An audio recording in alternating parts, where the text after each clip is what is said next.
46 సంవత్సరాల సుదీర్ఘ విరామం తరువాత ఒడిశాలోని పూరి జగన్నాథుని ఆలయంలో ఉన్నటువంటి రత్న భాండాగారం రహస్య ద్వారాలను జూలై 14వ తేదీన తెరవబోతున్నటువంటి నేపథ్యంలో ఈ రత్న భాండాగారం యొక్క రహస్యం ఏంటనేది మనం తెలుసుకునేటువంటి ప్రయత్నం చేద్దాం. ప్రస్తుతం మనతో పాటు ఉన్నారు ప్రముఖ ఆధ్యాత్మికవేత్త శ్రవంతి గారు. మేడంతో మాట్లాడదాం. అమ్మ నమస్తే. నమస్తే అమ్మ.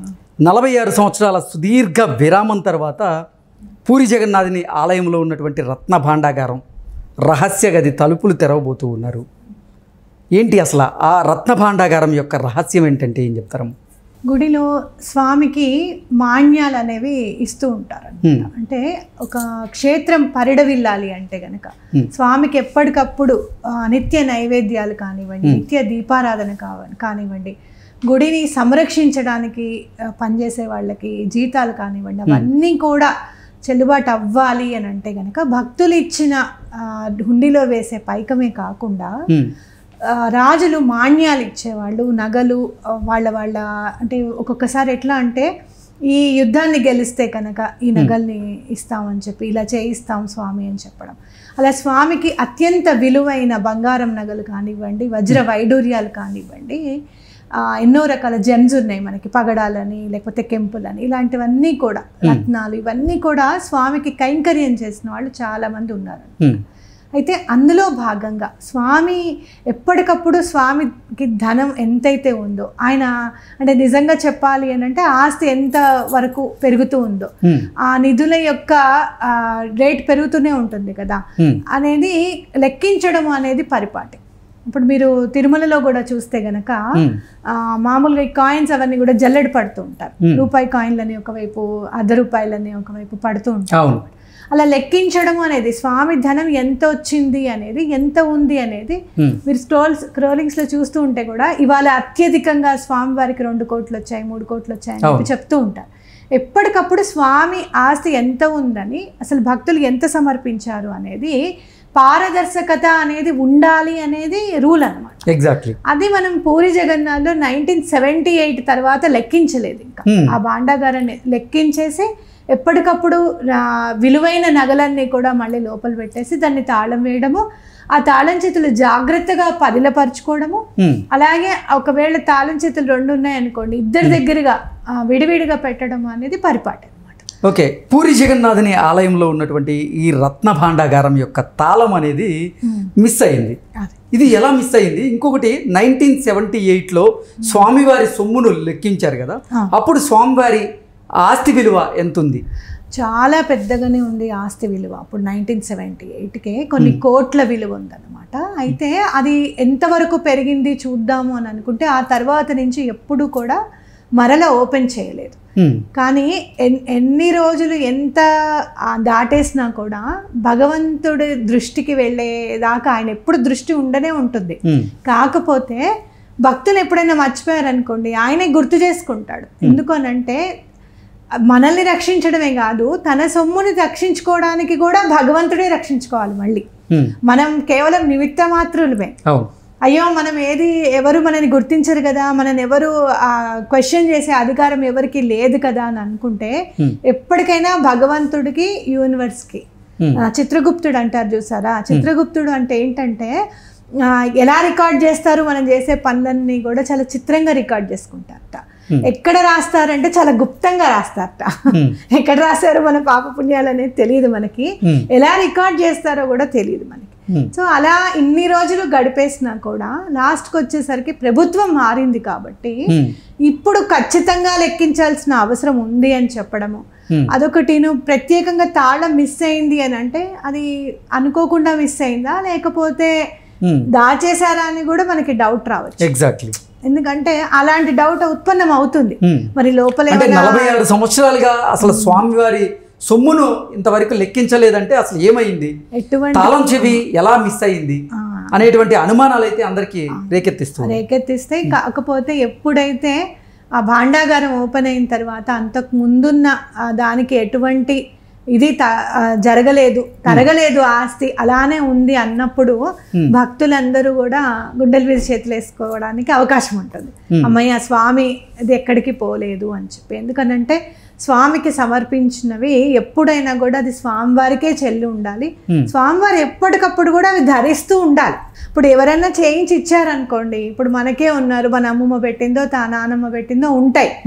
ఎప్పుడైనా ఫంక్షన్కి వేసినప్పుడు నేను వేసింది పెట్టుకోలేదా అని అడుగుతారు ఎవరైనా కానీ. అంటే ఏంటి, ప్రేమపూర్వకంగా అడగడమే, మనని అనుమానించినట్టు కాదు కదా.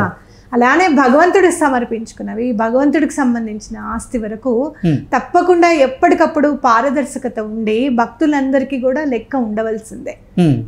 మీరు చూస్తే తిరుమలలో కూడా ఇప్పటికీ కూడా కుబేరుడు సంకెళ్ళు వేసి స్వామివారిని తీసుకెళ్లేది సేవగానే చేస్తారు. అది కూడా ఆయన వడ్డీ కట్టకపోయేసరికి ఒకసారి కుబేరుడు వచ్చి స్వామివారికి సంకెళ్ళు వేసి తీసుకెళ్ళారట. ఇంకా వడ్డీ కట్టలేదు నువ్వు అని చెప్పి, అది ఇంకా సేవగానే చేస్తారు అక్కడ స్వామికి. అంటే ఏది చేసినా కూడా అది స్వామి కోసమే కాబట్టి ఇప్పుడు కూడా ఇన్నేళ్ళు అసలు లెక్కించలేదంటే ఆశ్చర్యంగా ఉంది. మామూలుగా స్వామివారి బ్రహ్మ పదార్థమే మార్చి 12 సంవత్సరాలకు ఒకసారి కొత్త వాటిల్లో పెట్టడము, స్వామివారివి మళ్ళీ మామూలు మానవ మాతృలకి చేసినట్టుగా దహన సంస్కారాలు చేయడం అనేది ఎప్పటికప్పుడు వస్తూనే ఉంది. 40 సంవత్సరాలు అంటే ఇప్పటికి 3 సార్లు పదార్థం ఏదైతే రహస్య పదార్థం ఉందో అది కొత్త వాటిలోకి మార్చడం జరిగింది. అది చాలా పెద్ద ఎత్తున పెద్ద ఉత్సవంగా భావిస్తారు. ఊరికే మీరు స్వామివారిని చేసే చెక్కని కూడా, వేప చెక్క కూడా అలా ఉత్తిగా వెళ్ళి తీసుకొచ్చారు. వాళ్ళొక గ్రూప్ ఉంటుంది, వాళ్ళు వెళ్ళి వాళ్ళు అక్కడ అడవిలో పడుకొని ఒకళ్ళకి కళ వస్తుంది అనమాట. ఆ కళని బట్టి ఆ చెక్క ఎక్కడ ఉంది, ఆ దేవతా వృక్షం ఎక్కడ ఉంది అనేది చూసుకొని వెళ్ళి తీసుకొచ్చుకుంటారు. కేవలం దేవదారు వృక్షాలతో మాత్రమే తయారు చేస్తారు. మరి అలాంటి పెద్ద ఎత్తున జరిగేది కూడా 12 సంవత్సరాలకు ఒకసారి ఇప్పుడు 3 సార్లు జరిగిపోయింది. మరి ఎప్పటికప్పుడు లెక్క వేయాల్సినది ఇట్లా 45 ఆల్మోస్ట్ 46 సంవత్సరాల నుంచి ఎందుకు ఇంకో 4 ఏళ్ళు పోతే 50 అర్ధ శతాబ్దం అయిపోతుంది కదా. మరి అన్నాళ్ళు ఎందుకు అంటే ప్రభుత్వం మారిన తర్వాత ఉన్నత స్థాయి ఒక కమిటీని ఏర్పాటు చేశారు. ఆ కమిటీ కూడా ఎట్టి పరిస్థితుల్లో జూలై 14వ తేదీన ఈ రత్న భాండాగారం యొక్క తాళాలు మీరు తెలవాల్సిందే, ఒకవేళ తాళం లేకపోయినా మీరు తలుపులు బద్దలు కొట్టైనా సరే స్వామివారి సొమ్మును లెక్కించాల్సిందే అంటూ ఇప్పుడు ఒడిశా ప్రభుత్వానికి సిఫార్సులు అయితే చేయడం జరిగింది. నిజంగా చెప్పాలి అని అంటే ఆ కమిటీ వాళ్ళకి మనం అందరం కూడా ధన్యవాదాలు తెలపాలి. ఎందుకు అని అంటే ప్రభుత్వాన్ని సైతం కదిపి లేదు ఇది మీరు చేయాల్సిందే అని చెప్పి స్వామివారికి ఏవైతే ఉన్నాయో అవన్నీ కూడా బయటికి తీసుకొని రావాలి, పారదర్శకంగా ఉండాలి అనేది. ఎందుకంటే ప్రజారాజ్యంలో ప్రజాప్రభుత్వం పాలించబడేది ప్రజలతోనే, నిర్మించబడేది ప్రజలతోనే, ప్రజల కోసమే అన్న ప్రభుత్వం ఎప్పుడు కూడా ఏ విషయంలో అయినా సరే, ఇలా గుళ్ళ విషయంలో అయితే ఎక్కడైతే భాండాగారాలు ఇట్లా చాలా ధనం ఉన్న విషయంలో మాత్రము ఇంకా పారదర్శకంగా ఉండాలి. కాబట్టి అలా చేయడం అనేది చాలా మనం వెల్కమ్ చేయాల్సింది, స్వాగతించవలసిన విషయం. కాబట్టి తప్పకుండా జూలై 14 మీరే కాదు నేను కూడా వెయిట్ చేస్తూ ఉన్నాను. అండ్ స్వామివారి నగల్లో ఎటువంటి లోటు ఉండకూడదని కూడా నేను దండం పెట్టుకుంటున్నాను. ఓకే శ్రవంతి గారు, ఇప్పుడు పూరి జగన్నాథుని ఆలయంలో ఉన్నటువంటి ఈ రత్న భాండాగారం ఏదైతే ఉందో దాంట్లో 2 గదులు ఉన్నాయని, లోపల గది అలాగే బయట గది. బయట గదిలో ఉన్నటువంటి గదిలో ఇప్పుడు స్వామివారికి కైంకర్యాల కోసం ఏదైతే ఉంటాయో ఆ నగలన్నింటినీ కూడా ఆ గదిలోనే ఉంచుతారని, లోపల ఉండేటువంటి గదినే ఈ 46 సంవత్సరాలుగా తెరవలేదు అనేటువంటి వాదనలు వినిపిస్తున్నటువంటి నేపథ్యంలో ఏంటి అసలు అప్పుడు రత్న భాండాగారంలో ఎన్ని గదులు ఉన్నాయి, ఆ లోపల గదిలో ఏముండే అవకాశం ఉందంటే ఏం చెప్తారు? ఇప్పుడు రత్న భాండాగారంలో ఎన్ని గదులు ఉన్నాయి అని అంటే మనం నేను పుట్టక ముందు చూసిన వాళ్ళు మాత్రమే చెప్పగలగాలి. ఎందుకు అని అంటే అసలు ఎన్ని ఉన్నాయి, ఏ నగలు ఏవైతే స్వామివారికి పెడుతున్నారు, ఏ నగలైతే దాచి ఉంచేశారు, ఇప్పుడు ఒక రూమ్లోకి వెళ్ళిన తర్వాత ఇంకో రూమ్లో ఎలా ఉంది అనేది అది ఇప్పటివరకు ఎవరు చూడలేదు. 78 తర్వాత అయితే ఎవరు చూడలేదు. అదే మీరు ప్రసాదాల గురించి చెప్పండి, బోలెడ్ రకాల 56 రకాల ప్రసాదాలు పెడతారు, ఈ ప్రసాదం పెడతారు, ఆ ప్రసాదం పెడతారు, కుండ మీద నుంచి కుండ పెడతారు, ఇవన్నీ తెలుసు మనకి. ఎందుకంటే మనం చూస్తున్నాం కాబట్టి ఇన్ని సంవత్సరాల నుంచి.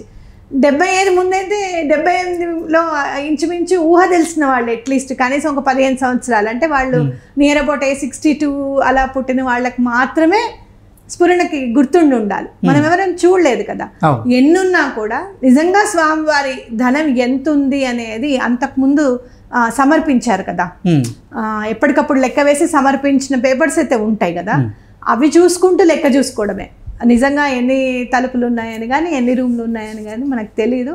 అదే మీరు అనంత పద్మనాభ స్వామి టెంపుల్ అయితే అది ఎవరికి తెలియదు. మొదటి నుంచి అవి గదులు ఎప్పటికప్పుడు క్లోజే ఉన్నాయి కాబట్టి, సడన్ గా తెరుచున్నారు కాబట్టి నేలమాళిగలు ఎన్ని ఉన్నాయి అనేది తర్వాత లెక్కేశారు. ఇప్పుడు మళ్ళీ లెక్కేసేటప్పటికి తెలుస్తుంది మనకి అప్పుడుది ఇప్పుడుది సేమ్ ఉందా లేదా అని చెప్పి. కానీ అంతకు ముందు ఉన్నదా పరిశీలించాలి వీళ్ళు, అసలు ముందు ఎంత వరకు ఉంది అనేది పరిశీలించాలి. అది అనంత పద్మనాభ స్వామి ఆలయంలో నేలమాళిగల్లో తీసినటువంటి ధనం ఏదైతే ఉందో కొన్ని లక్షల కోట్ల విలువ చేసేటువంటి ధనం బయటపడింది. ఇప్పుడు ఈ రత్న భాండాగారాన్ని గనక పూరిలో తెరిస్తే అంతే సొమ్ము బయటపడేటువంటి అవకాశం ఉందా? తప్పకుండా ఉంది. ఎందుకంటే జగన్నాథుడు చాలా, మీరు పూరిలో అడుగు పెడితే మీకు ఏం గుర్తుండదండి, అస్సలు ఏమీ గుర్తుండదు. మీరు ఎలా అయితే తిరుపతికి వెళ్తే ఇప్పటికీ నాకు అనుభవం ఏంటి అంటే, మీరు బ్యాగ్లో ఏమన్నా ఫర్ సపోజ్ ఒక 50,000 క్యాష్ తీసుకెళ్లారనుకోండి, క్యాష్ అంతా ఖర్చు అయిపోతుంది తిరుపతిలో. అది కొనుక్కుందాం, ఇది కొనుక్కుందాం, ఇది చేద్దాం, అది చేద్దాం. మీరు 20 తీసుకెళ్తే 20 ఖర్చు అవుతుంది. అలా అంటే ఆధ్యాత్మిక కేంద్రం కదా, అసలు మనకేం గుర్తుండదు. ఇంకా స్వామివారికి సంబంధించినవి కొనుక్కోవాలి, స్వామివారితో మమేకమై ఉండాలనేది మాత్రమే, ఆ ప్రేమ మాత్రమే ఉంటుంది మన మెదడులో.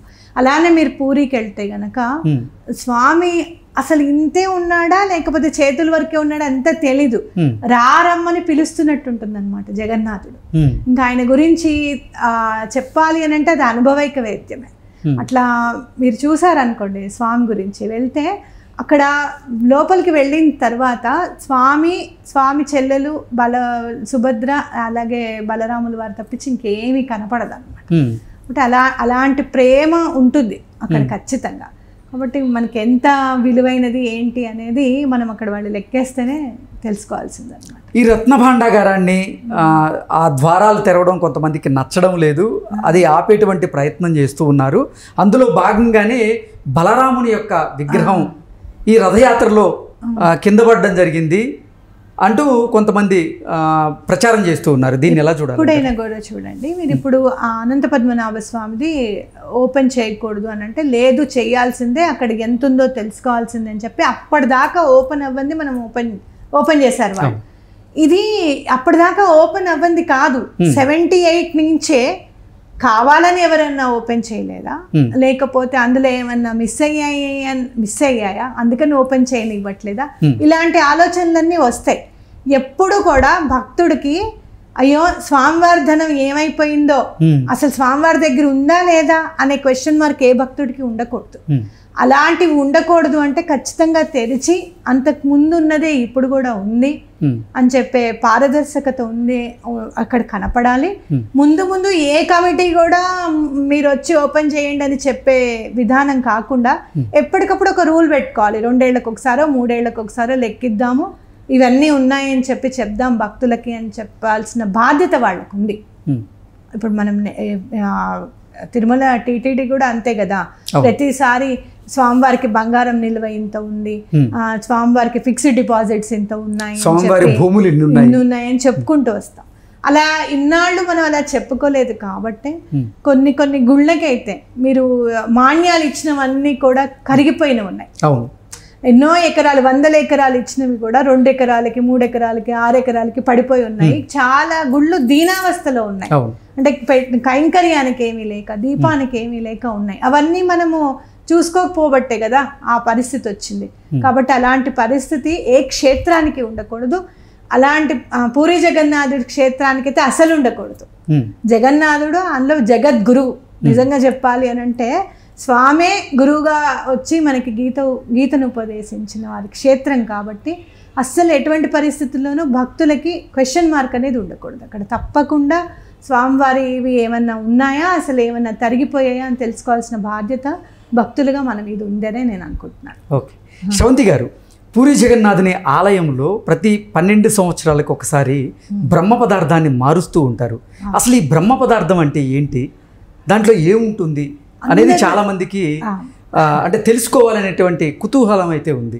అసలు ఈ బ్రహ్మ పదార్థం అంటే ఏంటి శ్రవంతి గారు? బ్రహ్మ పదార్థము అని అంటే స్వామివారు ఏవైతే చెక్కతో చేసినవి విగ్రహాలు ఉన్నాయో, మనకి మామూలుగా ఎక్కడైనా రాయితో చేసిన విగ్రహాలు ఉంటాయి, ఇక్కడ చెక్కతో చేసినవి. అయితే అవేంటంటే స్వామివారు 12 సంవత్సరాలకు ఒకసారి బ్రహ్మ పదార్థం ఏదైతే ఉంటుందో అది కళ్ళకి కంతలు కట్టేసేసుకొని చీకటిగా ఉన్న రూమ్లో నుంచి ఈ విగ్రహం నుంచి ఇందులో నుంచి కొత్త దానిలోకి మార్చడం అనేది జరుగుతుంది. అది 12 ఏళ్లకు ఒకసారి జరుగుతుంది. అది ఆషాఢ మాసంలోనే జరుగుతుంది అనమాట ఎప్పుడు కూడా. అయితే అది స్వామివారి గుండె అని అందరికీ నమ్మకం. అంటే శ్రీకృష్ణ పరమాత్మని వారి గుండె ఇంకా సజీవంగా ఉంది అని చాలా మంది నమ్ముతూ ఉంటారు. అది పూరి జగన్నాథుని ఆలయంలోనే ఉంది అంటూ ఉంటారు. అది నిజమేనా? అది నిజమేనే అనుకోవాలి. ఎందుకనంటే మీరు పూరి క్షేత్రానికి అడుగు పెట్టిన వెంటనే మీకు ఎప్పుడెప్పుడు గుళ్ళోకి వెళ్ళాలా, ఎప్పుడెప్పుడు స్వామిని దర్శించుకోవాలా అని అనిపిస్తుంది ఒకటి. రెండోది, మీరు అసలు గుళ్ళోకి వెళ్తూ ఉంటేనే సైడ్కి ఒక పూరి జగన్నాథుడిది మాత్రమే ఉంటుంది. అంటే హిందూయేతరులు ఎవరు కూడా గుడిలోకి వెళ్ళలేరు అనమాట. ఓకే, హిందువులు మాత్రమే వెళ్ళగలరు. స్వామి అనుమతిస్తే మాత్రమే లోపలికి వెళ్ళగలం అంటారు. స్వామి అనుమతి కాదు, హిందువులు మాత్రమే లోపలికి వెళ్ళాలి. మిగతా ఏ మతస్థులు కూడా లోపలికి వెళ్ళకూడదు. కానీ స్వామి ఎంత దయామయుడో చూడండి. ఎవరైనా హిందూయేతరులు వస్తారేమో నన్ను చూడ్డానికి అని చెప్పి స్వామి అక్కడ చెల్లెల్ని అన్నగారిని వదిలేసి స్వామి ఒక్కరే ఉంటారు అక్కడ. ఆయన అక్కడ గుళ్ళో చూస్తే ఎలా ఉంటాడు, ఇక్కడ కూడా అలానే ఉంటాడు బయట. మీరు హిందూయేతరులు ఎవరు వచ్చినా లోపలికి వెళ్ళనివ్వరు అనమాట. అదొకటి. మెట్లు ఉంటాయండి, ఆ మెట్ల మీద మీకు రథోత్సవం జరిగేటప్పుడు అందరూ కూడా మెట్ల మీద పడుకుంటారు. ఆయన మెట్లు దిగి వస్తారనమాట. ఇక్కడ ఎవరో మీరు ఉత్సవ విగ్రహాలు అవన్నీ ఏముండవు, స్వామి కదిలి వస్తారనమాట. ఓకే. సో అట్లా మెట్ల నుంచి వచ్చేటప్పుడు అందరూ పడుకుంటారు, ఆ రథం మా మీ నుంచి వెళ్ళాలి అని చెప్పి. ఒక్కళ్ళకి కూడా దెబ్బ అనేది తగలదు అనమాట. అసలు దెబ్బ అనేది తగలదు. అలా స్వామి ముందు ఊడ్చేది కూడా మీరు చూసుకుంటే బంగారం చీపురుతో ఊడుస్తారు. ఎంత ప్రేమ చూడండి వాళ్ళకి. అది కూడా రాజుల కాలం ఉన్నప్పటి నుంచి, నేను రాజుని స్వామి ముందు ఊడకూడదు అట్లా ఏం లేదు, రోడ్డు ఊడకూడదు, క్లీన్ చేయకూడదు, అట్లాంటివి ఏమి ఉండవు అనమాట. కాబట్టి అట్లా స్వామి పరిడవిల్లుతున్నారు అక్కడ అనే దానికి చాలా నిదర్శనాలు ఉన్నాయి. మీకు బ్రిటిషర్ ఒక ఆయన సముద్రం నుంచి వస్తూ ఉంటే అల్లకల్లోలం అయిపోతుంది సముద్రం. జరిగిన వాస్తవం ఇది. అల్లకల్లోలం అయిపోతూ ఉంటుంది. అప్పుడు స్వామికి దండం పెట్టుకుంటాడు, నేను గనక సశరీరంగా చక్కగా వస్తే గంట ఇస్తాను స్వామి పెద్దది అని చెప్పి. గుడి బయట ఉంటుంది మీకు ఇంత పెద్ద గంట, స్వామివారికి ఇచ్చిందన్నమాట.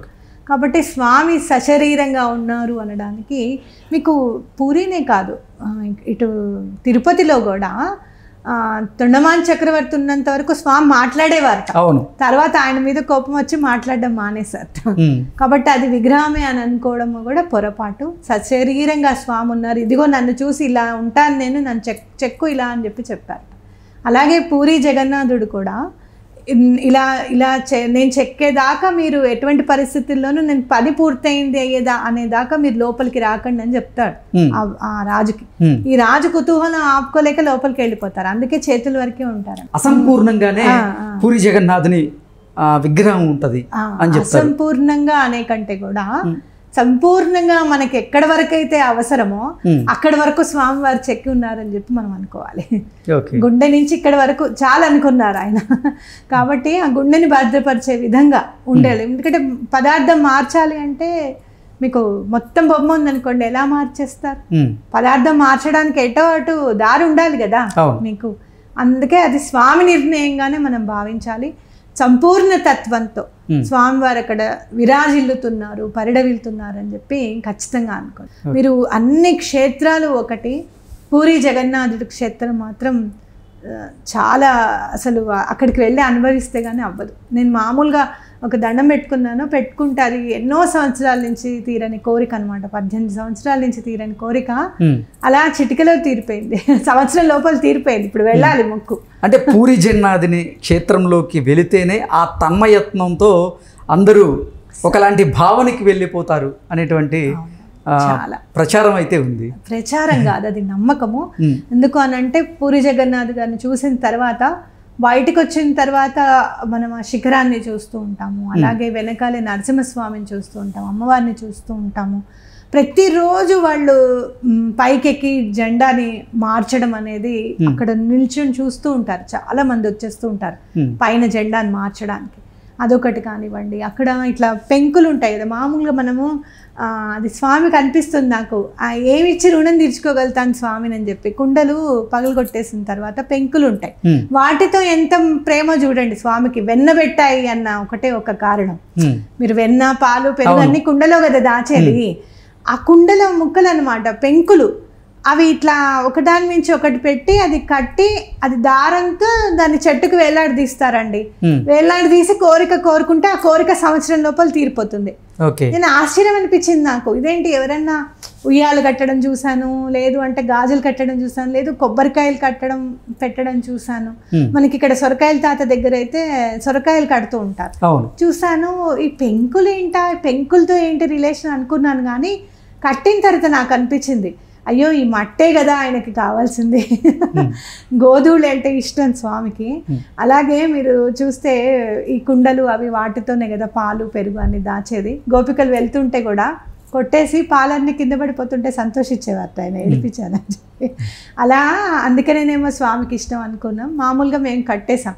అయితే అక్కడ కట్టినప్పుడు ఈ సంవత్సరం అంతా మీరు ఏదో ఒక పండుని వదిలేసేయండి ఇక్కడ అని చెప్తారన్నమాట. ఆ సంవత్సరం అంతా తినకూడదు. మీకు పూరి జగన్నాథ్ గురించి చెప్తాను వినండి. అయితే పండు తినకూడదు. అయితే మేమేమనుకున్నాము అంటే అరటిపండు వదిలేద్దాము, ఎందుకంటే సర్వకాలయందు వచ్చేది అరటిపండు మాత్రమే. మామిడిపండు seasonal fruit, oranges seasonal fruits, ఇవన్నీ కాదు. అరటిపండుని వదిలేస్తే సంవత్సరం మొత్తం వదిలేసినట్టు అవుతుంది అని చెప్పి సంవత్సరం మొత్తం వదిలేస్తామని దండం పెట్టుకున్నామండి. ఇంకా వచ్చేసాం. వచ్చిన తర్వాత నేను గాణగాపురం వెళ్ళాను. గాణగాపురం వెళ్తే ఎవరో నాకు ఇంత ప్రసాదం అని చెప్పి అరటిపండు చేతిలో పెట్టారు. మనం ప్రసాదం అనేసరికి ముందే వేసేసుకుంటాం, కళ్ళకి అద్దేసేసుకుని వేసేసుకున్నాం. తినాక నాకేం గుర్తులేదు. ఇంటికి వచ్చిన తర్వాత పూరి జగన్నాథ్ గారు కల్లోకి వచ్చారు నాకు స్వామి. కళ్ళకి వస్తే స్వామి కళ్ళకి వచ్చారేంటి అని ఆలోచన చేశాను. ఆలోచిస్తే మామూలుగా కళలు అవి ఎందుకు వస్తాయి అనేది మామూలుగా బుక్స్ అవి ఉంటాయి కదా, నాకు తీసి చదువుకోవడం అలవాటు, మేనిఫెస్టేషన్ సంబంధించింది. పూరి జగన్నాథ్ గారు ఒక్కరు కళ్ళకి వస్తే ఆయనకి నీ మీద కోపం వచ్చినట్టు లెక్క అని రాసింది దాంట్లో. ఇదేమిటి నా మీద ఆయనకి ఎందుకు ఉంటుంది కోపం, మొన్నేగా నేను వెళ్ళాను దర్శనం చేసుకున్నాను, ఇంకా ఆయనకి నా మీద కోపం ఏంటి. మనకి మంచి రాసినప్పుడేమో మనం దాన్ని యాక్సెప్ట్ చేస్తాం, మానవ సహజం అది.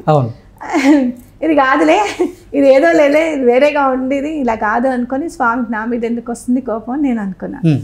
అనుకున్న తర్వాత అరటిపండు గుర్తు, అయ్యా బాబోయ్ నేను అరటిపండు వదిలేశాను అక్కడ, సంవత్సరం పాటు తిననని, క్షేత్రంలో ఏమో అరటిపండు తిన్నానని, స్వామి నన్ను క్షమించు. మీకు చెప్తాను, పూరి జగన్నాథ్ గారు, సుభద్ర అమ్మవారు, బలరాముల వారు ముగ్గురు కల్లోకి వస్తే మిమ్మల్ని ఆశీర్వదించడానికి వచ్చినట్టు. ఒక్క పూరి జగన్నాథ్ మాత్రమే కళ్ళు ఇంత పెద్దవి చేసుకొని మీకు కల్లోకి వస్తే మీరు ఏదో మిస్టేక్ చేస్తున్నారు, ఆయన మిమ్మల్ని అలర్ట్ చేస్తున్నారు, you should not do this అని చెప్పి. శ్రవంతి గారు, అసలు పూరి జగన్నాథుని ఆలయంలో స్వామివారి కళ్ళు ఎందుకు పెద్దగా ఉంటాయి? మీరు ఎప్పుడైనా ఎవరైనా మనిషి మనని తదేక దృష్టితో చూస్తున్నారంటే అలర్ట్ అయిపోతాం. ఇక్కడ అదే కదా కళలో నాకు వచ్చింది, తదేక దృష్టితో పెద్ద కళ్ళతో స్వామి ఒక్కరే చూస్తున్నారు నన్ను. అంటే గుర్తు చేశారు నాకు, నువ్వు అరటిపండు తిననని చెప్పావు, నువ్వు తినకు అని చెప్పి. అంటే స్వామి ఎందుకు గుర్తు చేయాలి మనకి, ఇది నా కోసం. నువ్వు పని కావాలనుకున్నావు, ఇన్నేళ్ల నుంచి నువ్వు పనిని ఆగిపోయింది ఆ పని, మరి కావాలి అని అంటే నా పుణ్యం ఎంతో కొంత పెరగాలి కదా, కర్మ పరిపక్వం జరగాలి అంటే నువ్వు అది మళ్ళీ మానేస్తే ఎట్లా, నీ పని నేను ఎలా చేస్తాను అని చెప్పడమే కదా. సో కళ్ళు కూడా ఎందుకు పెద్దవి అని అంటే, స్వామివారు ఎటువంటి పరిస్థితుల్లో సర్వకాల సర్వావస్థల యందు మన మీద దృష్టి ఉంచుతారు ఖచ్చితంగా అని చెప్పడం అన్నమాట. ఓకే, ఎక్కడ కూడా బ్లింకింగ్ ఉండదు, మీకు కనురెప్పలు ఉండవు. ఆ కనురెప్ప వేసేంతసేపు కూడా మనని వదిలి ఉండరు అనేది ఖచ్చితంగా మనకి చెప్పడానికే అని నాకు అనిపిస్తుంది. ఓకే, మిమ్మల్ని ఎంత చాలా దూరం నుంచి చూసినా కూడా మీకు క్లియర్గా కళ్ళు కనపడతాయి. స్వామివారివే కాదు, బలరాముల వారివి, సుభద్ర అమ్మవారిది కూడా. The most pampered sister Subhadra అమ్మవారు. నిజంగా ఇద్దరు అన్నగారుల మధ్యన ఒక చెల్లెలు ఉంది అంటే ఎంత అదృష్టం. మీరు ఎక్కడైనా ఏ క్షేత్రంలో కూడా భార్యకు ఉంటుంది. ఇప్పుడు అరుణాచలంకి వెళ్ళారనుకోండి, అపిత కుచాంబ ఉంటారు. అలాగే మీరు తిరుపతికి వెళ్ళారనుకోండి, బయట లక్ష్మీ అమ్మవారు ఉంటారు, కింద పద్మావతి అమ్మవారు ఉంటారు. కానీ ఇక్కడ ఈ క్షేత్రంలో మీకు బ్లడ్ రిలేషన్కి చాలా ఇంపార్టెన్స్ ఇచ్చినట్టు అనమాట. సుభద్ర అమ్మవారిని మధ్యలో కూర్చోబెట్టుకొని చాలా pampered sister ever we had అన్నమాట. అది అలా అనుకోవచ్చు. పూరి జగన్నాథుని క్షేత్రంలో, ఆలయంలో నిగూఢమైనటువంటి రహస్యాలు దాగున్నాయి అంటారు. ఆ క్షేత్రంలో ఉన్నటువంటి రహస్యాలు ఏంటి శ్రవంతి గారు? మెయిన్ మీరు చూసుకుంటే కనుక చాలా మంది చెప్పేది జెండా ఇటువైపు అపసవ్య దిశలో ఎగురుతున్నాను అంటారు, కానీ నేను అక్కడ నుంచి చూసినప్పుడు మాత్రం అన్ని వైపులా తిరుగుతుంది జెండా. అంటే కొన్ని ఎలా అంటే కొంతమంది అలా చెప్పి అదే నిజం కాబోసు అనేసి మనం అనుకుంటాం అన్నమాట. అలాంటివి జరిగినప్పుడు ఏమంటారంటే కొంతమంది మీరన్నీ నమ్మేస్తారు, ఇలా కాదు వీళ్ళు చెప్పేది అబద్ధం అని చెప్పి మన ధర్మాన్ని అవహేళన చేసే అవకాశం ఉంది. కాబట్టి ఏదైనా కూడా మీరు పూరి జగన్నాథ్ గురించే కాదు, ఏ క్షేత్రం గురించి అయినా కూడా ఇది ఇలా జరుగుతుందిట అన్నప్పుడు ఎవరికి వాళ్ళం దాన్ని ఒక్కసారి ఇది నిజమా, ఇది ఇలా జరుగుతుందా అని చూసుకొని, అలా జరుగుతోంది అంటే అది ఎందుకు జరుగుతోంది, అలా కాదు అంటే అది అలా ఉందండి, అది కాదండి అని చెప్పే బాధ్యత మన మీద ఉంది. కాబట్టి నేను చూసినప్పుడు మాత్రం అన్ని దిశల వైపు సవ్యంగానే తిరుగుతుంది జెండా. అలాగే ఏ పక్షులు కూడా ఎగరవు అని చెప్పడం జరిగింది. కాకపోతే పక్షులు కొన్ని రౌండ్గా చుట్టూరా తిరగడం మాత్రం నేను చూశాను. నీడ మాత్రం పడింది చూడలేదు నేను. మీకు అందులో కూడా నీడ పడదని చెప్పి కూడా రాశారు పూరి జగన్నాథ్ గారు గురించి. నీడ పడదు అనేది మాత్రం ఖచ్చితం. అలాగే ప్రసాదం ఖచ్చితంగా ఒక కుండ మీద ఒకటి పెట్టే వండుతారు. పైన కుండ మీద ఉన్నది తొందరగా ఉడికిపోతూ ఉంటుంది కింద కుండ కంటే కూడా. అలాగే ఎలా సాధ్యం? అది స్వామివారి లీల. వాళ్ళు చెప్తారు, మాకు తెలీదు, మేము అనుకుంటాము ఈ 56 రకాలు మేము ఉండగలుగుతామా అని అనుకుంటారట. కానీ ఎంత తొందరగానో అది ఏ టైంకి అవ్వాలో ఆ టైంకి వండి ఇచ్చేస్తూనే ఉంటారట వాళ్ళు. అండ్ ఇంకోటి ఏంటంటే అక్కడ ప్రసాదము అయిపోయిన తర్వాత ఎండిపోయిన ప్రసాదాన్ని కూడా దాచి ఒక పింక్ కలర్ బట్టలో కుట్టి పెట్టుకుంటారు. పెట్టుకుని అవి దాచుకుంటారు. ఎండిపోయిన అన్నం బియ్యం లాగానే ఎండిపోయి అయిపోతుంది, ఇంకా పాడవడం వాసన ఉండడం అంతా ఏమి ఉండదు. అది అలా ఎండబెట్టేసేసి ఆ ఎండబెట్టింది మళ్ళీ ఒక దాంట్లో పెట్టి కుట్టుకొని పెట్టుకుంటారు. అంటే స్వామి ప్రసాదం అని అంటే స్వామికి చాలా ఇష్టం కదా, భోగం కదా అంతా కూడా. ఆ భోగం మన దగ్గర ఉంటే భోగభాగ్యాలన్నీ మనమే అని అనుకుని పెట్టుకుంటారు అనమాట. ఇలాంటివి మనం నమ్మచ్చు.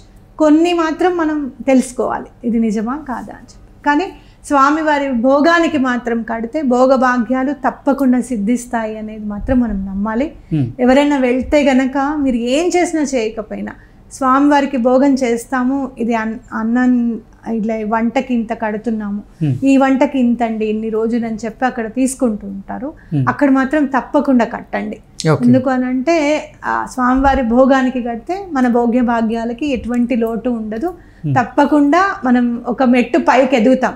గుడికి వెళ్ళి అక్కడ స్వామివారికి కట్టిన తర్వాత తప్పకుండా జీవితంలో ఎదుగుదల అనేది ఉంటుందని ఖచ్చితంగా చెప్పుకోవచ్చు. పూరి జగన్నాథుని రథయాత్రలో వాడేటువంటి రథానికి కూడా కొన్ని రహస్యాలు ఉన్నాయంటారు. ఏంటి ఆ రహస్యాలు? ప్రేమ. మీరు చూడండి ఎక్కడైనా కూడా ఆ పూరి జగన్నాథ్ అంటే కృష్ణుడు అంటేనే ప్రేమ, ప్రేమ అంటేనే కృష్ణుడు. మీరు చూస్తే ఒక్కొక్కసారి ఒక్కొక్కటి వైశిష్ట్యత జరుగుతూ ఉంటుంది. ఒకసారి అయితే లాస్ట్ ఇయర్ నేను చూశాను, వర్షం పడుతూ ఉంది కానీ స్వామివారి రథం దగ్గర మాత్రం వర్షం పడడం లేదు. భక్తులందరూ తడిసిపోతున్నారు. మీరు వీడియో ఉంటుంది చూడండి కావాలంటే. భక్తులందరూ తడిసిపోతూ ఉంటారు కానీ రథం దగ్గర స్వామి దగ్గర ఎటువంటి వర్షము పడదు, డిస్టర్బెన్స్ ఉండదు అనమాట. జగన్నాథ రథ చక్రాలు అసలు దేనికి సంకేతం? సూర్యచంద్రుడికి. ఎప్పటి వరకైతే స్వామివారి రథం అలా బయటికి వస్తూ ఉంటుందో అప్పటిదాకా సూర్యచంద్రుడు అలానే ఉంటారు అని చెప్పి ఖచ్చితంగా నమ్మొచ్చు అనమాట. మన మనుగడకి ఆయనకి ఏమవసరం, రథంలో బయటికి రావాలని కాదు, వచ్చి మనందరినీ ఆయన చూడడం అదొకటిను, ప్రకృతిని పరవశింపజేయడం. భగవంతుడు బయటికి ఎందుకు రావాలి, ఉత్సవమూర్తులుగా ఉండి కూడా భగవంతుడు మాడవీధుల్లో ఎందుకు తిరగాలి తిరుపతిలో అంటే ప్రకృతిని మైమరిపించడానికి. అంటే మా స్వామి మన దగ్గరికి వస్తున్నాడా, మీరు అది చూసారు చూడండి, తరలి రాద తనే వసంతం తన దనికి రాని వనాల కోసం. అంటే చెట్లు చేమలు పుట్టలు ఇవన్నీ స్వామి దగ్గరికి వెళ్ళలేవు. అన్ని పువ్వులు స్వామివారికి సమర్పించబడలేవు, కానీ స్వామివారు ఎప్పుడైతే వస్తారో అవన్నీ ఆనందపడతాయి మీకు. అప్పుడు అందుకనే 2021లో కోవిడ్ అని చెప్పి మీకు బయటికి స్వామివారిని మాడవీధుల్లో తిప్పకపోతే తిరుమలలో ఎంత తుఫాను, ఎంత గోల, మొత్తం రాళ్ళు రప్పలు మెట్లు అన్ని మళ్ళీ కట్టుకోవాల్సి వచ్చింది. అంటే ప్రకృతికి అంత కోపం వచ్చింది అని ఒక్కళ్ళ ప్రాణం కూడా అదే అది ప్రకృతి కోసం అన్నమాట. స్వామి అలా రావడం అనేది మన కోసం అని మనం నమ్మాలి. ఓకే స్రవంతి గారు, మనిషి వలె పూరి జగన్నాథునికి కూడా పూరిలో అంత్యక్రియలు చేస్తూ ఉంటారు. సాక్షాత్ భగవత్ స్వరూపానికి అంత్యక్రియలు ఏంటి అసలు?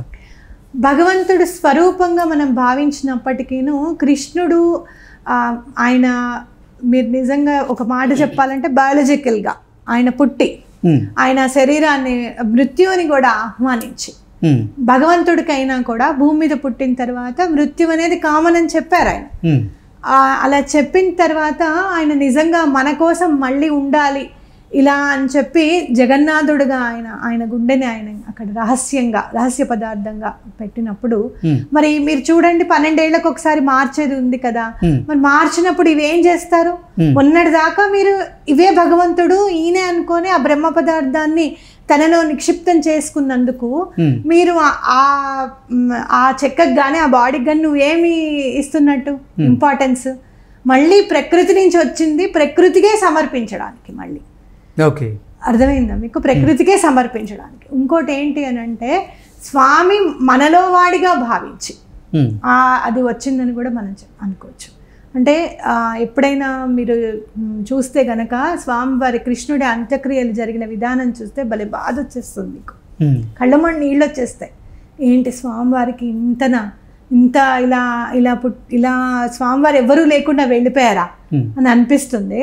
ఆ బాధని పోగొట్టడానికేమో స్వామి 12 ఏళ్ళకి ఒకసారి అంత్యక్రియలు అనేది పెట్టారు. అంటే అందరూ ఉండంగా అవి వెళ్ళిపోతాయి అన్నమాట. మీరు స్వామివారిది లాస్ట్ ఘట్టం చూస్తే చాలా బాధ వచ్చేస్తుంది. అసలు భగవంతుడు ఇంత బాధపడాల్సిన అవసరం ఏంటి అనిపిస్తుంది మనకి. కాబట్టి అలాంటి బాధని మన మనసుల్లోంచి తొలగించడానికో, లేకపోతే ఏ భక్తుడు దండం పెట్టుకున్నాడో, అయ్యో నేనుంటే నేను చక్కగా చేసేవాడిని కదయ్యా, నేను ఇలా వెళ్ళనిచ్చేవాడినా అని చెప్పి ఏ భగవంతుడు మొరబెట్టుకున్నాడో ఆ భగవంతుడి గురించే స్వామివారు ఇలా కదిలొచ్చారని, ఇలా అంత్యక్రియలు జరిపించుకుంటున్నారని మనం భావించాం. స్రవంతి గారు, అసలు పూరి జగన్నాథుని అవతారానికి గల కారణాలు ఏంటి అంటే ఏం చెప్తారు?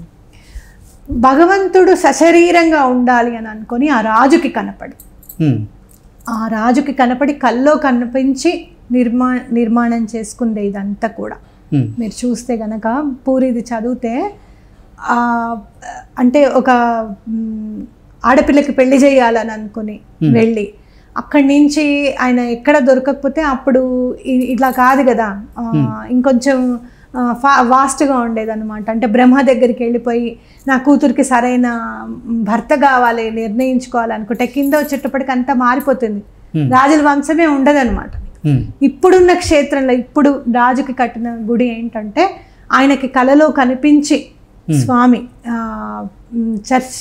అంటే సశరీరంగా కనిపించినట్టే, ఇంకా కలలో కనిపించారు అని అంటే స్వామి దగ్గర ఉండి మాట్లాడినట్టే. నాకు గుడి కట్టమని చెప్పి ఇలా నేను ఉంటాను ఇక్కడ అని చెప్పి స్వామి తనంతట తన కదిలి వచ్చి మన కోసం ఉన్నట్టే అన్నమాట. మీరు చూస్తే పాన్ కూడా మీరు అంటే తాంబూలం అంటారు, పాన్ అంటారు హిందీలో, అది కూడా స్వామివారు కావాలి నాకు అని చెప్తే ప్రతిరోజు ఒక అబ్బాయి వచ్చి పాన్ తీసుకెళ్తూ ఉంటాడు అనమాట. రాజు ఎక్కడ అకౌంట్లో వేసుకోవాలంటే రాజుగారి అకౌంట్లో వేసుకోమంటూ ఉంటాడు. రాజుగారు ఏంటి ఇంత రోజు ఎవరు తింటున్నారు ఈ పాన్ అని చెప్పి అనుకుంటే ఒకసారి అక్కడికి వెళ్ళేటప్పటికి స్వామివారి దగ్గర ఆ కాగితం ఉంటుంది అనమాట, పాన్ చుట్టించిన పేపర్ లాంటిది. ఇప్పుడంటే పేపర్స్ ఉంటాయి, అప్పుడంటే ఆకులోనే చుట్టిస్తారు కదా, అక్కడ స్వామి దగ్గర పడి ఉంటుంది అనమాట. అప్పుడు ఇప్పటికీ కూడా ఎవరైతే అప్పుడు ఆ వంశీకులు ఇచ్చారో ఇప్పటికీ కూడా స్వామివారికి తాంబూలం ఆ వంశీకుల నుంచే వెళ్తుంది అనమాట. మీకు గుడి దగ్గర ఆ షాప్ ఉంటుంది, వాళ్ళ దగ్గర నుంచే వెళ్తుంది. అట్లా ఎంతో మందిని ఉద్ధరించడానికే స్వామి కల్లో కనపడి మన కోసం నిజంగా ఆ బ్రహ్మ పదార్థం ఉంది అంటే స్వామి గుండె మన కోసం ఉంది అని అంటే భక్తపరాయణుడి కదా మరి. అంటే బ్రహ్మ పదార్థం అన్నా స్వామివారి గుండె ఒకటే. అది అందుకని టచ్ చేసేటప్పుడు కళ్ళకు గంతలు కట్టుకుంటారు. అది ఏంటి, అది ఎలా ఉంటుంది అనేది ఎవరికి తెలియదు. చాలా మెత్తగా ఉంటుంది. మనిషి యొక్క అవయవాన్ని ముట్టుకున్నట్టే ఉంటుంది కానీ ఏదో గట్టిగా ఉన్నట్టుగా అట్లా ఏం అనిపించదు అని అది మార్చిన వాళ్ళు చెప్పారు అని ప్రతీతి. అది మార్చిన వాళ్ళతో అయితే ఎప్పుడు ఎవరు డైరెక్ట్గా మాట్లాడింది లేదు, వాళ్ళు అసలు మాట్లాడరు. వాళ్ళు చెప్పిన విషయం ఏంటి అని అంటే అది అలా మెత్తగానే ఉంటుంది పదార్థము, కళ్ళకు గంతలు కట్టి వాళ్ళు కూడా చూడరు అనమాట. పూరి మొత్తము ఎలక్ట్రిసిటీ బంద్ అయిపోతుంది, పవర్ ఉండదు అస్సలు, ఒక లైట్ కూడా వేయరు వాళ్ళు. అప్పుడు మార్చిన వాళ్ళు చెప్పారు అని చెప్పి మనం చదవడమే ఇంతవరకు. అది స్వామివారిది అన్నప్పుడు భయం అనిపించదు. అబ్బా ఇట్లా అంటే ఒక్కొక్కసారి ఏమైనా వింటున్నప్పుడు అధర్మం ఇంత పేటరేగిపోతుందా, మనం అసలు మన పిల్లల్ని గట్టిగా ఖచ్చితంగా మనం బయటికి పంపించగలుగుతామా ధైర్యంగా, అమ్మో అనే భయం వచ్చినప్పుడు ఇలాంటి క్షేత్రాల గురించి విన్నప్పుడు అమ్మయ్య భగవంతుడు మన యందు ఉన్నాడు, మనతోనే ఉన్నాడు అనే ధైర్యము తప్పకుండా కలుగుతుంది. అందుకే స్వామి ఆ ధైర్యాన్ని నింపడానికి, ఆ నమ్మకాన్ని నింపడానికి స్వామివారి సశరీరంగా ఉన్నారు అనేది నా భావన. ఓకే శ్రవంతి గారు, పురాణాల ప్రకారంగా మనం పూరి జగన్నాథుని క్షేత్రాన్ని దర్శిస్తే అసలు ఎటువంటి ఫలితాలు వస్తాయి మనకి? పూర్వజన్మ పాపం అంటూ ఏముండదు, మోక్షం అనేది తప్పకుండా కలుగుతుంది. అలాగే మనలో ఎప్పుడైనా శత్రుత్వ భావన ఏదన్నా ఉంటే కనుక అది తప్పకుండా విడనాడతాము అని చెప్పి చెప్పుకోవచ్చు అనమాట. పూరిని దర్శించుకుంటే మెయిన్ అసలు పూర్వజన్మ పాపం అనేది తొలగిపోతుంది. ఈ జన్మలో మీకు ఏదైనా పని కావాలనుకోండి, కర్మ పరిపక్వం అవ్వాలి. ఇప్పుడు నేనున్నాను 18 సంవత్సరాల నుంచి పని జరగలేదు, మరి ఇప్పుడు ఎందుకు జరిగింది? ఆ కర్మ పరిపక్వం అయింది. అది ప్రాపర్టీ విషయం, అది మా నాన్నగారిది. మా నాన్నగారు పోయి కూడా 15 సంవత్సరాలు అయింది. అంతకుముందు ఆయన దగ్గరికి వచ్చి 10 సంవత్సరాలు అయింది. ఆ 25 సంవత్సరాలు అవ్వలేదు, ఆయన పోయిన తర్వాత ఇప్పుడు అవ్వలేదు. ఇంకెప్పుడురా బాబు మనం అసలు దాన్ని ఏమైనా ఎంజాయ్ చేస్తామా లేదా అని అనుకున్న సమస్య అక్కడికి వెళ్ళిన వెంటనే అయింది అంటే కర్మ పరిపక్వం అయింది. స్వామిని చూసినంతలోనే, చూసి ఆయనకి ముడుపు కట్టినంతలోనే, ఏం కట్టాము పగిలిపోయిన పెంకులే కదా కట్టి స్వామి ఇది అని చెప్పి ఆయనకి ఇచ్చింది ఒకే ఒక్క దక్షిణ, అరటిపండు తిననని చెప్పి. అది కూడా మర్చిపోయి తింటే కూడా అది కూడా గుర్తు చేశారు స్వామి. మీకు అర్థమవుతుందా? అంటే ఏంటంటే పూరి జగన్నాథులో ఉన్నది ఏంటి అని అంటే మీ కర్మ పరిపక్వం అవుతుంది. స్వామి ఎక్కడన్నా చిన్న మిస్టేక్ జరిగితే మనని మళ్ళీ కరెక్ట్ దారిలో నిలబెట్టడానికి స్వామి ఎప్పుడు కూడా మన యందు ఉంటారు. ఒక్కసారి దర్శనం చేసుకుంటే మళ్ళీ మళ్ళీ దర్శనం చేసుకోవాలనిపిస్తుంది. మీరు అరుణాచలం కూడా అంతే. మీరు ఎప్పుడన్నా అరుణాచలం వెళ్ళండి, సంవత్సరం లోపల మళ్ళీ మీరు అరుణాచలంకి వెళ్ళకపోతే నా పేరు శ్రవంతి కాదు, ఖచ్చితంగా చెప్తున్నాను నేను. అలా అరుణాచలం ఒక్కసారి వెళ్ళిన తర్వాత మళ్ళీ సంవత్సరం లోపల తప్పకుండా దర్శించుకుంటాం అరుణాచలాన్ని. పైగా అరుణాచలం వెళ్ళిన తర్వాత వెళ్ళక ముందు వెళ్ళిన తర్వాత 2 గీతలు ఉంటాయని, అంటే వెళ్ళక ముందు మనం ఏదైతే పాపాలు చేస్తామో ఆ పాపాల రాశి అంతా కూడా అరుణాచలం వెళ్ళి గిరి ప్రదక్షిణ చేసిన వెంటనే ఆ పాప రాశిని దగ్ధం అవుతుంది అంటారు. తప్పకుండా మేము వెళ్తే అరుణాచలం వెళ్తే మా వారు అంతా చూసేసిన తర్వాత ఆయన డ్రైవ్ చేస్తున్నారు, అలసిపోయారు బాగా. రమణ మహర్షి ఆశ్రమం దగ్గరికి వచ్చేసరికి ఇంకా అలసట వచ్చింది. అయితే నేను రాను ఆశ్రమానికి, మీరు వెళ్ళండి అని అన్నారు. అంటే స్వామి ఇక్కడికి వచ్చిన తర్వాత ఆయనని దర్శనం కాకుండా ఉంటుందా, ఆయన గురువు, మరి ఆయన ప్రేమ ఎంత ఉంటుంది అని అంటే సర్లే పద వస్తాను అని. కానీ 10 నిమిషాలే అన్నారు, నన్ను ఇలా చేయబెట్టి 5 నిమిషాలు వచ్చేద్దాను రండి అన్నాను నేను.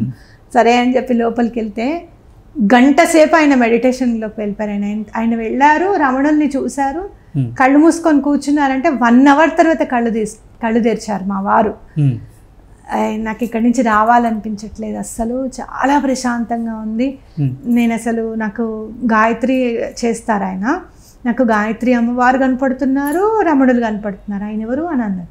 రమణ మహర్షి అండి అంటే, ఆయన కనపడుతున్నారు, గాయత్రి అమ్మవారు కనపడుతున్నారు అంటే అభేదం అండి ఆయనకి గాయత్రి అమ్మవారికి అని. అరుణాచల క్షేత్రానికి వెళ్ళాలి అంటే స్వామివారి అనుగ్రహంతో పాటుగా స్వామివారే మనల్ని రప్పించుకుంటే తప్ప మనం వెళ్ళలేము అంటారు. మీరు వెళ్ళాలి అని గట్టి సంకల్పం చేసుకోండి, ఎటువంటి పరిస్థితుల్లోనూ అరుణాచలం మాత్రం వెళ్ళిపోతారు. మిగతా ఏ క్షేత్రానికైనా స్వామి అండదండ ఉండాలి, స్వామి అనుజ్ఞ ఉండాలి అని అనిపిస్తుందేమో, కానీ అరుణాచలం మాత్రము ఒక్కసారి నీ దగ్గరికి రావాలనుకుంటున్నానయ్యా అని ఒక్కసారి అనుకోండి, 1-2 నెలల్లో మీరు వెళ్ళిపోతారు. ఆ ప్రేమను అరుణాచలంలో నేను పొందాను. ఓకే శ్రవంతి గారు, మానవ సేవే మాధవ సేవ అంటారు, ఎందుకు? ఎందుకు అనంటే ఏ ఏ భగవంతుడినైనా కూడా మనం డైరెక్ట్గా చూడలేం. నిజంగా ఆయన శంఖ చక్రాదులు ధరించి కిరీటాలు ధరించి వస్తే ఎక్కడన్నా పాపం తప్పిపోయి వచ్చారా ఏంటని అనుకుంటాం.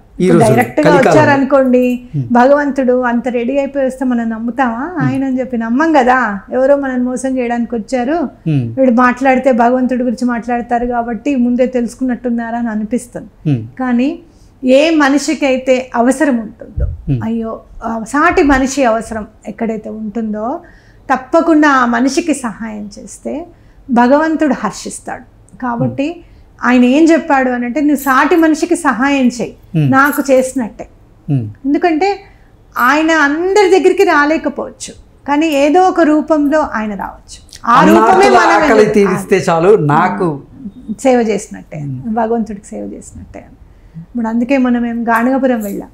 ఈసారి గాణగాపురం తప్పకుండా ఆర్ఫనేజ్ హోమ్ నడుపుతున్నారు, మహతి ఆశ్రమం అని చెప్పి. దాంట్లో 15 మంది పిల్లలు ఉన్నారు. వాళ్ళని తీసుకెళ్లాలని సంకల్పం నాకు. ఎందుకంటే తల్లిదండ్రులు ఉన్న పిల్లలు ఇవాళ కాబట్టి రేపు చూస్తారు క్షేత్రాలని. పాప తల్లిదండ్రులు లేని పిల్లలే. వాళ్ళని ఎవరో ఒకళ్ళు గురువుకి దగ్గర చేస్తే, వాళ్ళు గురువుకి దగ్గర అయ్యారనుకోండి వాళ్ళ జీవితాన్ని వాళ్ళే నిర్మించుకుంటాడు, ఆ భగవంతుడే చూస్తాడు, ఆ దత్తాత్రేయ స్వామి చూసుకుంటాడు అనే సంకల్పంతో ఒక ఆర్ఫన్స్ని ఒక 15 మందిని తీసుకెళ్ళి స్వామి దర్శనం చేయించాలి అని అనిపించింది నాకు. ఇట్లా మనం ఎప్పుడు కూడా లేని వాళ్ళ కోసం ఎంతో కొంత చేస్తే, మీరు ఇంత చేయండి భగవంతుడు మీకు ఇంత ఇస్తాడు, మళ్ళీ చేస్తారనే ఉద్దేశంతోనే, అంటే ఇంకా ఎక్కువ మందికి చేసేంత శక్తిని మనకు ప్రసాదిస్తారు. తప్పకుండా తప్పకుండా మీరు ఏదైతే ఇస్తారో అదే మీ దగ్గరకు వస్తుంది. మీరు బంతిని ఇస్తే బంతే వస్తుంది. అయితే నాతో ఒకళ్ళు అన్నారు, ఒక పెద్ద గాజు ముక్కను వదిలేస్తాను కిందకి అలానే వస్తుందాను. అలా రాదు, 10 పగిలి నీ దగ్గరికి వస్తుందని చెప్పాను నేను. అంతే కదా, నువ్వు ఒక్క గాజు ముక్కను విసిరేస్తే 100 గాజు ముక్కలే నీ దగ్గరికి వస్తుంది. అంటే నీకు ప్రకృతి ఏం చెప్తుందంటే, నువ్వు ఏది ఇస్తావో దాన్ని నేను ఎక్కువగా చేసి ఇస్తాను అని చెప్తుంది. నువ్వు ప్రేమనిస్తే ప్రేమ ఇస్తుంది, కోపం ఇస్తే